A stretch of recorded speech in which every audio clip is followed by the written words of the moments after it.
Alright, good morning, trees. Good morning, 5C. This is the second day of home-based learning.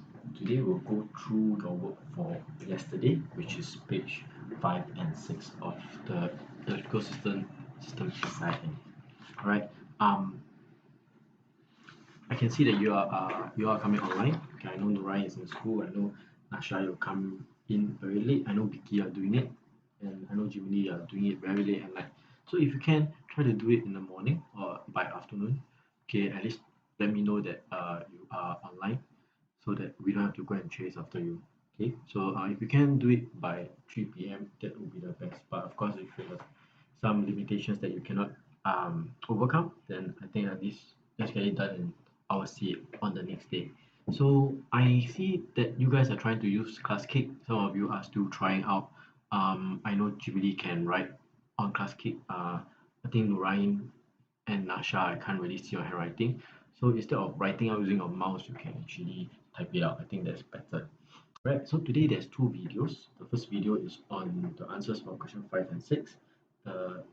The other video, the second video is on the review test that I'm going to go through with you later. So you will watch this video on going through the answers for yesterday's work. Then after that, you'll move on to the next video, which is on the going through of answers for the review paper. Okay, so without further ado, let's get this started. So we're looking at this SIN, the electrical system SIN. Your job was to complete page 5 and 6 after what you saw online on SIS yesterday. So let's try to fill in the blank. So now we're talking about a switch. We talked about other parts already before in class. So today now let's move on to switch. What is a switch for? A switch is actually to open or close an electric circuit.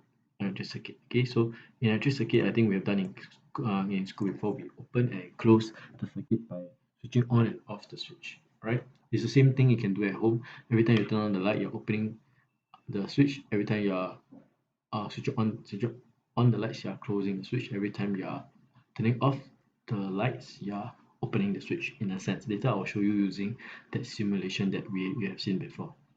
Okay, so a switch is to open or close the circuit.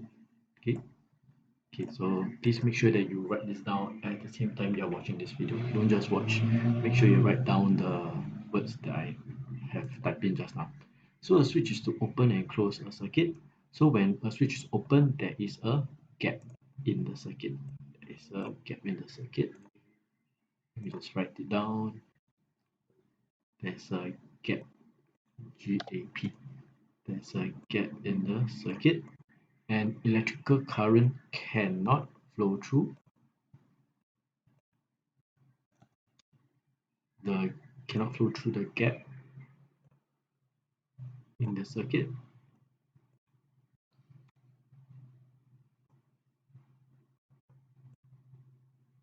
And this is called open circuit.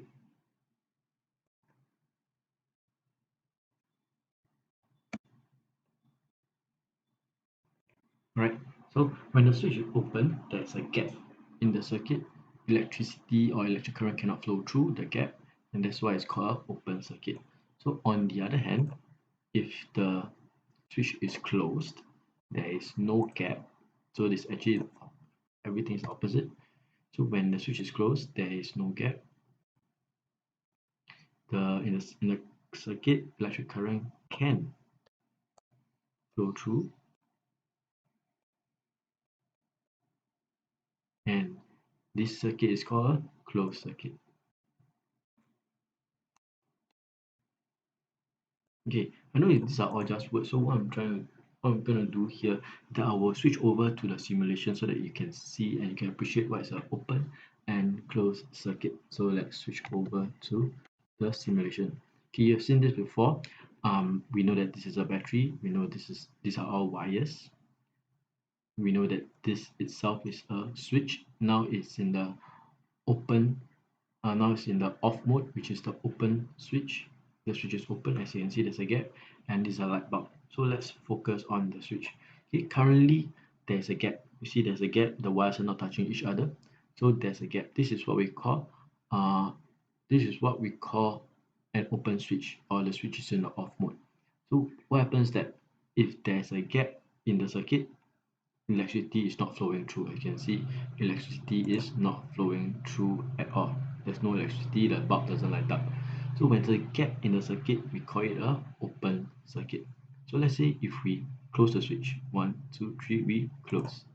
When we close the switch, you realize the electricity is flowing through the circuit, and you realize if you trace the path where electric current flows, right, there is no gap at all. Everything flows in a cycle. Okay, it's not stopped. There's no gap. So when there's no gap in a circuit, we say the circuit is closed. We call this a closed circuit. So on the other hand, if I open the switch, open, you realize there is a gap over here. There's a gap, and when there's a gap over here, electric current cannot flow through, and that's why we call it a open circuit. So this is an open circuit because it's a gap, and this is a closed circuit because there is no gap and electric current can flow through. All right, so this is the meaning of open circuit and closed circuit. We will learn more about that in the later part of the chapter as well. Okay, so let's continue. Okay, a bulb lights up. Okay, a bulb lights up when its metal casing and metal tip are connected in a circuit. So we have done this experiment before. We try to put two wires at the casing. Nothing happens. The bulb doesn't light up. We put the wires at the tip. Nothing happens as well. Only when we connect the light bulb, one wire to the casing, one wire to the tip, then the light bulb lights up. So let's look at the parts of a light bulb. Okay, first we look at the glass bulb. What is the function of the glass bulb? It's very simple. It is to allow light to pass through.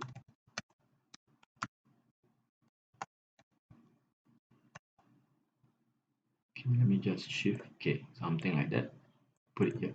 All right. So glass bulb is to allow light to pass through. Imagine if this part is made of wood or plastic or metal. Okay, you realize that the light cannot pass through, and then there's no point having a light bulb. So this part is made of glass. Let me just highlight. This part is made of glass, so that the light that is being produced will be able to pass through, so that you can see things around when you switch on the light bulb. Okay, so glass is to allow light to pass through. So wires, on the other hand, what is it for? Okay, it is actually to allow electric current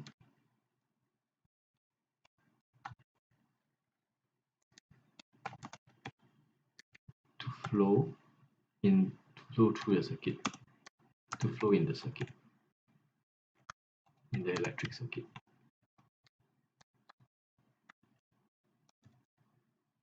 Okay, let me adjust the size. So something like that. So you can see. All right. Okay, so the wire in a circuit like what we saw just now, let me just go back. You realize there is a lot of wire. All these wires connect the different parts of the circuit together. They are like the pathway or the roads where the electric current moves. Okay, so these are all the wires. All the brown ones are the wires. So what happens is that what's the function of the wire is to allow electric current to flow in the circuit, because without the wires the electric current can't flow from each one part to another part. Okay, and because of that, wires have to be able to conduct electricity. This is something that we will learn in the later part of the chapter. So wires conduct electricity. Okay, we'll learn about this in the later part of the topic. Okay, so wires conduct electricity. Okay, now we move on to the metal casing. Okay, the metal casing is this part where you actually have to turn it and screw it into the bulb holder, and this is the metal tip. So we look at the metal casing first. So for metal casing, nothing much about that, but I want you to realize that if I use a highlighter and highlight using blue color, you realize that one arm of the bulb, this part of the wire is connected to the tip, while this part is connected to the casing. So every time if you want to make your light bulb light up, your wire, one of them must be connected to the metal tip, the other one must be connected to the metal casing. So for metal casing, this is what I will write. This a wire must be connected.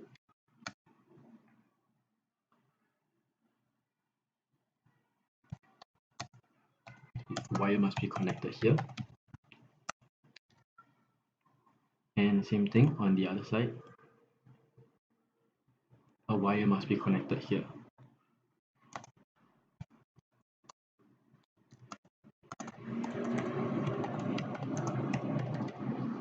Okay, so for to make the light bulb light up, a wire must be connected to the metal casing, a wire must be connected to the metal tip.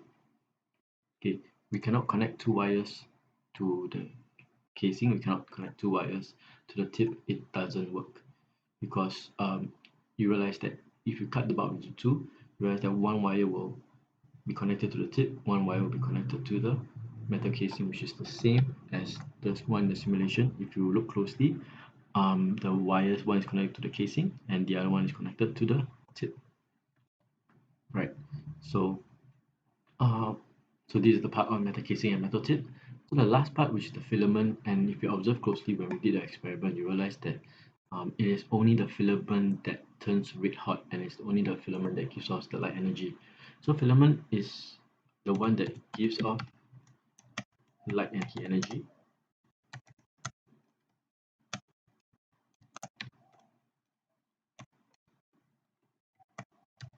when the electric current passes through it.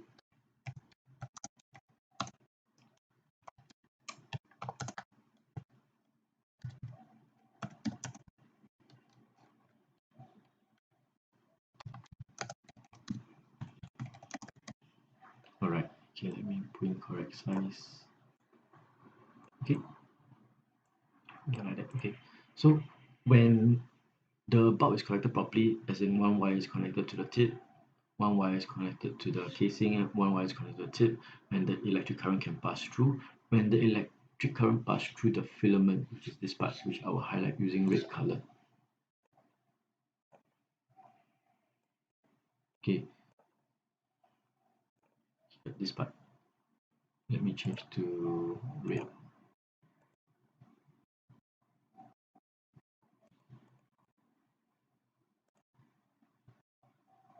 Alright, so this part. Okay, so what happens that when the bulb is connected to the metal casing, the bulb is connected to the metal tip, um, electric current will flow through this, and when that happens, when electricity actually flow through this filament, what happens is that it will change the electrical energy that you have into heat and light energy. Light, so that you can see, because you use light bulb for to shine light at things so you can see, and then at the same time you also feel that the bulb is getting hotter because heat energy is also being produced from the electrical energy. So the filament is this part. You realize this part I'm pointing at will not become red hot, will not give off light, because um, actually the metal used here for the filament and the metal used for the wire are two different types of wire. So different wires have different will behave differently when electricity pass through them. But then again, all metals conduct electricity, which is something that we will talk about in the later part of the topic. Right, now is for page 6. This is quite simple. This is quite common sense also. We'll take a few minutes to think about this, which I've done it already. So where do you think electricity come from? Yeah, I know it's from the power plug, but to be exact, where did the power plug come? Where did the electricity from the power plug come from? So if you realize that maybe you are very fortunate in Malay, and if you stare across into the horizon, you realize that there are chimneys around, and actually there's a power plant in Jurong as well. So what happens that electricity is actually generated at power plant. Okay, so it is actually generated at power plant. So I'm gonna type this out. So electricity is generated at power plants. Power plant is where electricity is being generated, basically. And how do they generate power plants? They actually burn natural gas in Singapore. Sometimes they can burn in other countries. They burn different things. So they burn natural gas so that, and they burn natural gas to generate steam. Steam is something you will learn this year. So that they can be used to turn turbines. Can be used to turn turbines. to generate electricity. So as the turbines turn, it generates electricity.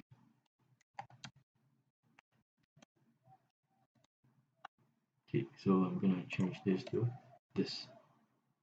Okay, I think the next lesson, I think if I can later, I'll post a video on how electricity is being generated in countries, how they burn natural gas, or they burn fossil fuel, or they burn any other things to generate steam, and the steam is actually used to turn turbines, and when the turbines turn, they generate electricity. Okay, so I'll put in a video to show you in video form how this is done. Okay, so every time in Singapore, we have natural gas being shipped in from Indonesia. We burn them, steam is generated, water is heated up, steam is generated, and the steam actually has high energy content. It turns the turbine, and the turbine is used to generate electricity, and then through the wires, through the power cables, it comes to our house. Okay, so why do we need to conserve? Conserve means to save. So in case you don't know what this word called conserve, conserve means to save. Okay, so I'm going to highlight the word.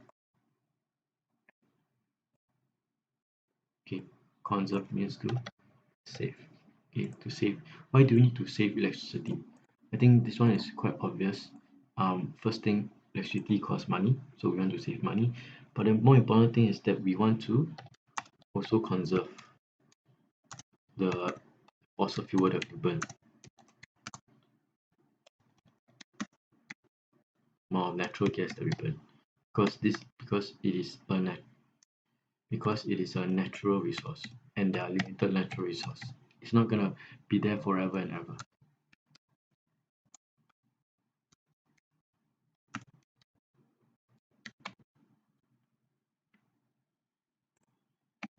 Okay, so it's actually simple.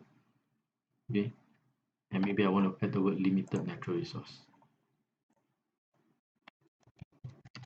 Okay, so we want to save electricity because we want to save the amount of fossil fuel that we burn, the natural gas we burn, because this natural gas, this fossil fuel is limited. It's not going to be there forever and ever. Okay, there's a limited amount. Okay, the next one is super easy. Name some appliances at home that uses electricity. The computer you're using now uses electricity. Okay, the television that we watch uses electricity. Okay, the mobile phones that we are using uses electricity also. So you can write anything here as long as it uses electricity, whether it uses battery or needs to plug into the power plug. Anything that uses battery anything that uses electricity can be written here. Okay, so this is a lot of answers. I'm just gonna write 3. And for the last one, okay, how will your life change if the world runs out of electricity one day? Basically, a few things will happen. Number one, just think about it. You can't study at night. People in the past, before light bulb was invented, before the electricity was being discovered, um, they can only study in the day when there's light from the sun. They can't study at night because at night they can only burn candle, and burning candle can be quite dangerous because the whole house can be set on fire. Okay, so number one, you can't study at night. You can't work at night as well. Okay, number two, okay, you can't go online because you realize for internet to work, there's actually a lot of servers, a lot of computers at the back end. So if there's no power, there's no electricity to power the servers, the computers, then you can't go online.